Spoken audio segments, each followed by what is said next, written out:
வாழ்க வையகம், வாழ்க வையகம், வாழ்க வளமுடன். அருள் தந்தை வேதாத்ரி மகரிஷி அவர்களின் நாள் ஒரு நற்சிந்தனை. நவம்பர் மாதம் 8ஆம் தேதி. தலைப்பு: முயற்சி அளவே ஞான விளைவு.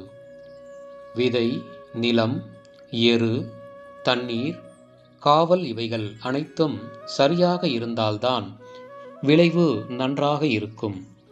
அதுபோலவே ஒரு ஆசான் அத்துவித தத்துவம் என்ற ஒருமை தத்துவ விதையை உன் அறிவு என்னும் நிலத்தில் ஊன்றினால் அது வளர்ச்சி பெற நீ ஒழுக்கம் என்ற உரம் இட வேண்டும். அறிவை ஒன்றி ஒன்றி பழகும் ஒருமை பழக்கமான தவமும் ஆராய்ச்சி என்ற தண்ணீரும் பாய்ச்ச வேண்டும். அறிவை ஒன்ற செய்து உறுதியான அசைவற்ற நிலை அடைவதே ஞானத்திற்கு தேவையாக இருக்கிறது. ஆகையால் அறிவு சலனப்பட்டு காமம், குரோதம், கோபம், மோகம், மதம், மாச்சரியம் என்னும் 6 குணங்களில் எதுவாயும் மாறாது பார்த்து கொள்ளும் விழிப்பு நிலையாகிய காவல் புரிய வேண்டும்.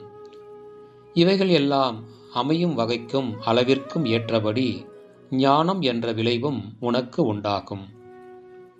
அருள் தந்தை அவர்கள் வாழ்க வளமுடன்.